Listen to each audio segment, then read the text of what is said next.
Hey guys, what's up? It's just Connor here. I hope you had an amazing day as per usual.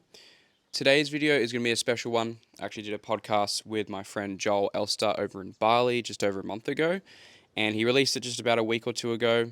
But I thought I'd come and release it on this channel here as well because I thought that a lot of you would find this very valuable, very interesting, and very insightful just in general. We talked a lot about the current state of the industry, where it's heading, where it's going, my backstory, Joel's backstory, and a bunch of interesting stuff. So I think you'll find it very valuable. So without further ado, I'm going to cut to the clip of the podcast. It's much more edited than my usual type of video. So hopefully you enjoy that high quality type of content. And yeah, I'll pop it in here. Guys, how are we doing today? We're here today with a very good friend of mine. We've known each other for quite some time now. We went through a lot of the same sales training programs. We've crossed paths many a times. And I want to introduce you to Connor. How you doing, buddy? I'm doing well, bro. What are you doing here in Bali, bro? How did you end up here? I thought I'd just come and travel. I actually got a message from a friend that I stayed with 3 months last year in Bali, and I thought I'd just come and visit again just for a quick little 30-day dip. And then, But why Bali? Why not Bali? I think just Bali is just fantastic from like just the general vibe and culture here. Love the local people. Yeah, just amazing. Like really, really kind. And just the weather, just everything else. Like Everything. It's just great, man. Especially like as like a digital nomad, like being able to travel wherever you really want to go. Like I think Bali is a great hotspot just because you have so many different accessible things you can do. Yeah. And the quality of life is really, really high, besides the increasing villa rental prices, of course. Exactly. I mean, that's the whole world, right? Everything's going up like crazy.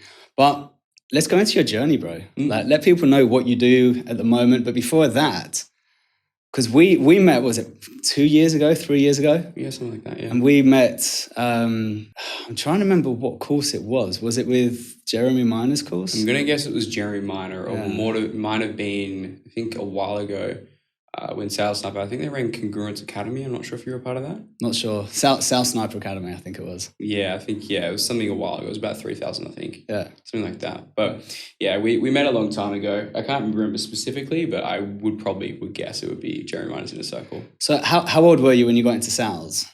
18. 18. And why did you jump into sales?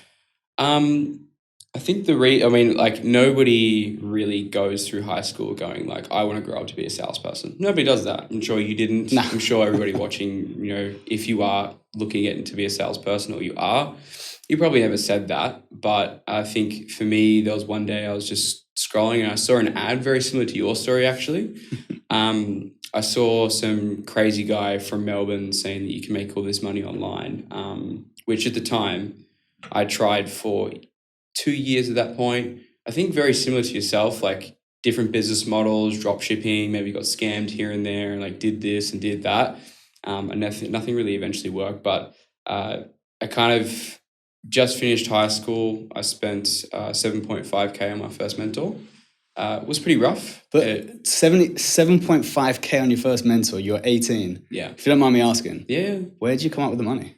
I had saved for quite some time. So I was very fortunate during high school. I got a pretty decent casual position in a retail store, paid $30 an hour. I my only expenses obviously in high school with, living with my parents, being fortunate and lucky, was nothing really at all. It was all just wants really. Wouldn't really go far of a stretch of like just food for school pretty much. So I got a lot of good financial spending habits from my mum, luckily. Right. And so as I grew up, I learned to become a good saver and to be financially literate, which I think is a skill that's missing in a lot of people, especially in our space, more particularly. People who do these massive months and then lose it all very quickly. I don't know how it happens, but yeah, that's pretty much how I accumulated the cash flow over a good portion of time, yeah. But then for someone who's so good at saving, how did you get over that mindset of, okay, now I've got a bit of savings, I'm going to just spend it all on a coaching program? It was terrifying because, for 2 years, I tried to shortcut these different ways, like trying to really just get over that hump without having to invest in a mentor. I'm sure you may have gone through a similar process as most of our prospects do that we do sell to, where they have a limiting mindset of, I'll just spend the money when I get there. I'll just figure out when I get there. I'll spend the money when I get it, when I make it. Yeah. But you can't really make it without the skills in the first place. And so, to be honest with you, when I did invest in my first mentor, terribly nerve-wracking. He objection handled me for about 30 minutes. This young, naive, 18-year-old young man.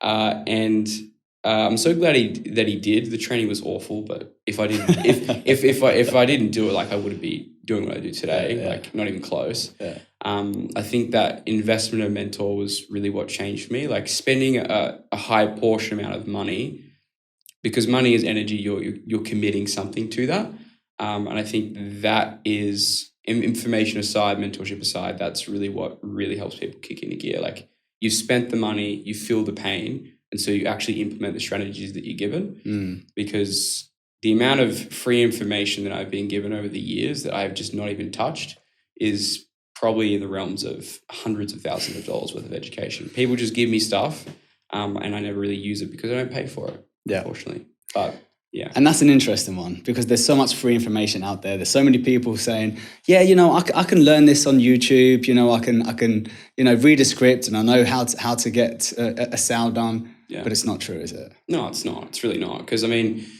I think probably collectively over the last 4 years, I've probably spent about $140,000 on my own education training, $50,000 specifically on sales training alone, though.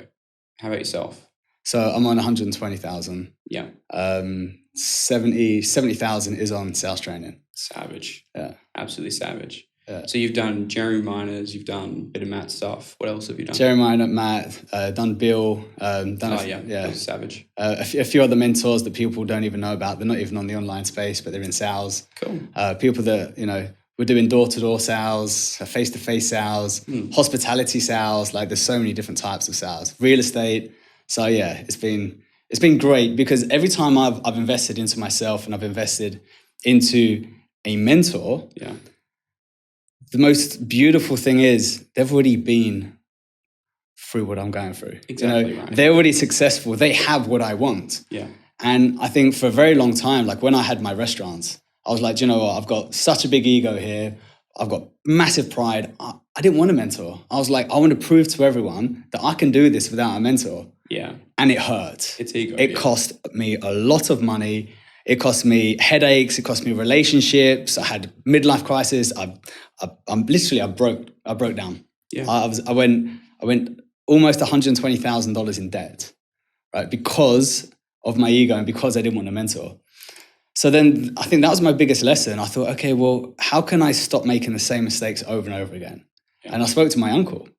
And my uncle's like, Joel, he said, the reason why I am where I am and the reason why I am successful is because I've had great mentors.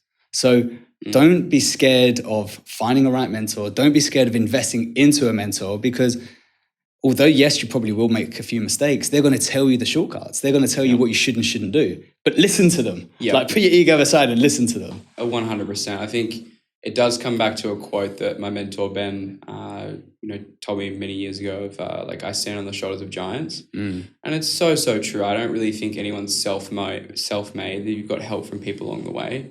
I think it's just such a silly thing to really just put that aside and really think that you let your ego take over and just be the best. I've had a very strong example of that more recently, where like there was a system that I was lacking in the business for the past 3 or 4 months now. I said, it's too easy. It seems too simple. I can't pay this guy this money. I ended up paying him $16,000 up front. And I just delayed it for months and months and months and months, because my ego got in the way and just said, you can figure it out on your own. You don't have to pay this money. Whereas the big thing that a lot of people don't take into account is, so many other things, like you get delayed in your progress and things like that can happen. But it's the opportunity cost that you're losing every single day, week, month, and year. Like, could be 4 figures a month, 5 figures a month, could be 6 figures a year, or multi 6 figures a year that you're simply losing out on by not investing in a mentor, in my belief. So with the students that you have, when they're going through their first ever investment, right? Because I'm sure we have the same objections, but yes. out of curiosity, what is the main objection you get from people that 18 to 35? Does it differ depending on the age, or is it generally the same? I think it's quite interesting. I'd probably say the two strongest ones that I get at the moment are number one from more younger people. I think there's a lot of youth that's shown when it comes to ego. I literally had a gentleman the other day who was 18 years old, said everything looks great, but he wanted to figure it out on his own. Simply just said no, but he just would rather figure it out on his own. He had the funding, but he just decided there was no objection handling there. There was just, no, I don't want to do it simply. So that's usually a pretty strong one. And a lot of youth is shown there. And even if I think about, a couple of years ago, 4 years ago, I mean, I'm not sure what you remember like when you were 20, 19, 18, but a lot of ego comes with that. And I think the younger people that I see succeed the most and do extremely well is when they can put that ego to the side.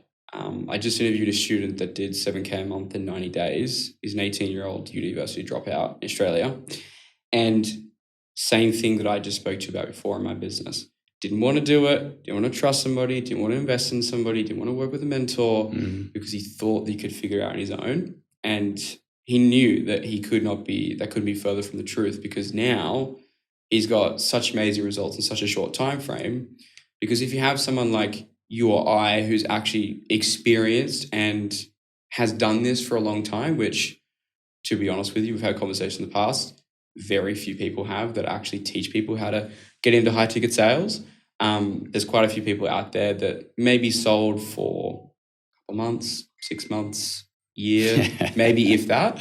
And they're now teaching people how to get into high ticket sales, and it's proven to be fairly unsuccessful. It's crazy because it gives people like us a bad reputation in the industry. Does. Yeah, it's crazy. I actually spoke to a young gentleman on Tuesday, and he was like, "Oh, do you know what? I've already bought 2 different sales courses.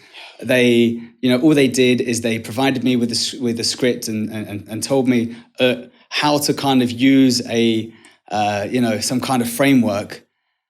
I was like, "Okay, but what else did they teach?" "Oh, that was it." Yeah. "Okay, so when did you do any role plays?" "Didn't do any role plays." "Did they go through each and every question and tell you why you're asking this, what you're trying to get?" "No, they just provided a framework." It's like, and did it work? Absolutely not. Of course it didn't work. No. There was no support, there's no accountability, and it's hard, But I think what we see as well, especially in our academy, is a lot of people come in and they just want to learn sales skills. Right? They think just by having the right sales skills will make them happy. But it's not true.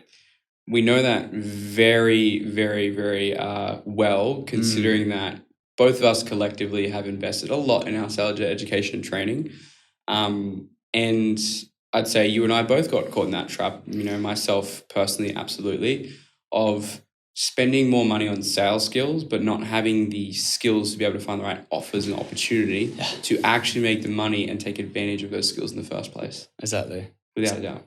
So if you could go back and do something different, because, you're in a position now where you're inspiring so many other, young people, or even people that already have sales skills, but you're there to help them succeed and help them see what they're doing right and wrong. But like, if you could go back 3 years, or even 5 years, what would you do differently to now? I would 100% focus more on my opportunity advancement skills rather than sales skills first. What does that mean? So I think obviously sales skills are very important, and that's led me to where I am today and got me in the position that I am in. However, I think that sales skill, in my opinion, is more of a multiplier, but you need to have the opportunity to take advantage of it. So by what I mean by like finding opportunities and things like that is there's what I call like the founder framework, right? And so instead of thinking like an employee or bringing a 9-to-5 mindset into a performance-based role, thinking more like a business owner and an entrepreneur and a founder, and having that framework lens. And really what it's broken down into is most businesses have these couple of things, which is fulfillment, marketing, sales, and did I say marketing? think I did. Yeah. So primarily, like, for example, fulfillment is obviously your sales skill, right? That's how you fulfill for your clients. That's how you make the money. Whether or not that's certain SOPs of like email farming SOPs, text SOP, like text SOPs, CRM builds, all that type of stuff. Having that as your internal systems so that you can pick and take that up into any other business and use them to make more money. Long story short. The next thing would be marketing, right? We know how the high ticket sales space has very far progressed in the past 12 months. The landscape has changed a lot because there are more people more now than ever that are teaching how to become a high ticket closer as a complete beginner that don't know what they're talking about. That brings in more inflow of people who basically make competition even higher. Yeah. And it's happened over the years and years. And so marketing, in essence, as a function of the business, is personal branding. What content are you posting? Who are you networking with? What relationships are you building? Because without the relationships and the networking, you're just not going to land the roles that you want. And I think there was a study done by LinkedIn where 3,000 businesses were surveyed. And I think it was 70 or 75% hired from a trusted connection within the company. So this is just general business. Mm-hmm. So it always applies back to sales. But the most desirable companies, it was 95%. That's crazy. So your odds of success of landing a very high tier role is extremely low without those skills of being able to network effectively, build great relationships, build great content, and make a personal brand for yourself. And then the final skill is sales, but not in the element of selling for a company, but more in the element of how you interview for a company, right? Because once you get the interview, that is your opportunity to close. That's your opportunity to close the company that you want to work for. And if it's your dream company, it's going to be a very important conversation. So interview skills is something that I would definitely recommend someone focus on. 100%. But interview skills doesn't particularly mean you're training someone to land a job on the interview. And I think this is where a lot of people kind of misinterpret this. It's you're getting ready for life. You're getting ready to be able to socialize, to network, to meet people outside of your whole bubble of your your sales little kind of community, right? And we talk about this a lot. And I speak about this, and I'm very open. I make more money through the network of people that I know than my actual company. Because as a salesperson, what do? We like to find problems. We like to solve problems. We like to help people get connected. So now with the network that I have, I know so many people with certain problems, and I know so many people that can solve those problems. If I just connect them, I can make money by doing an intro. So that alone is the same as getting ready for interviews, asking the right questions. And a lot of people go into interviews where they just sit there and it's like, ask me any questions. And then all of a sudden the interviewer is like, okay, do you have any questions for me? No, it's okay. That's the worst thing you can do. Absolutely. So what kind of questions can you ask when you're in an interview to actually sound like you are the authority? Absolutely. I think there's a huge, very clear point of difference between what the marketers teach, is what I like to call them. Because you could call them gurus, but you could count your eyes gurus. I don't like to be labeled with that name, but some people do. But what they teach you is a 10-minute video that says, show up on time, be dressed well, and maybe do a little bit of research. Yeah. Most people can't do that. As you well know, as being in the recruitment industry, a lot of people miss these very simple steps. It's very, very common to do so. As far as like interview questions that I would really, really ask another company, primarily, you want to be asking questions that demonstrate that you want to be a high performer, right? You want to be the top guy in the team, the top salesperson in the team. And you ask very specific questions like, what's the top performer doing? What is their average monthly commission? Things like that. Like that's very broad, but think very narrow down, like what questions can I ask that will imply that I want to become a top performer? I think that's really, really key. But blended in towards that as well, having thorough research before an interview is one of the most underlooked skills, because you may go in the interview not as the most experienced salesperson or skilled or talented, but you can be the most well-researched and well-prepared. And an interview is just a human conversation, and it is flawed in nature. So you can use a lot of variables to your advantage if you choose to do it the right way. I was having this conversation with someone in the industry a couple of months ago. And because I'm very much, listen, you need to make sure that your lighting's good, your microphone's good, you're looking good, you're wearing the right things, the camera angle. And then this one particular guy was like, no, it's fine. It's all about your personality. I'm like, yeah, but it's not, And again, not everyone has a personality. There are some people that are introverts. There's some people that are shy. So the whole thing, because at the end of the day, you are the business card of that company. Yeah. You're the first point of contact. So if anyone's talking to you, you represent the brand. Yeah. So that's why it's so important to look the part, but also know how to act the part as well. Absolutely. I think the three main things that I teach a lot of my guys to look for and prepare answers and practice answers for during an interview is mainly based around these three questions. Number one, are you capable? So do they think you can actually do the job? Number two, do they think you will do the job? So can they trust you to do the job? And then finally, it would be, do they want you to do the job, right? So that's more of a culture fit type thing. And all the questions like, what are your strengths? What are your weaknesses? What's your, tell me more about yourself. A lot of these questions can be perceived as just normal questions that you can't prepare for. But in my belief, you absolutely can, and you can do extremely well to really put yourself, ahead of the competition, because even the best salespeople in the space, most skilled and experienced, most talented, still under-prepare for interviews, and still some of my guys, like for example, just last week, I can't remember his name, but very big account, complete beginner, complete newbie.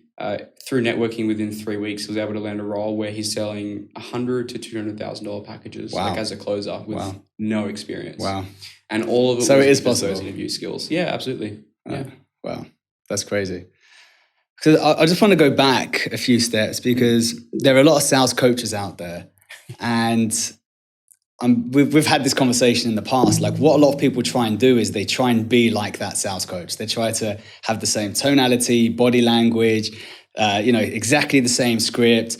And they try to be them so much, they don't actually understand what they're saying. Yep. They're like, if I can copy paste that person. And these sales coaches don't actually teach you how to become your true authentic self. Yeah. So, what we do in our academy is we have this one part before the sales, and this is similar to what you were saying before, is we teach you how to become your true authentic self. So what is your mission, vision, value, purpose? We've got the wheel of life, like where you are now, where do you really want to be?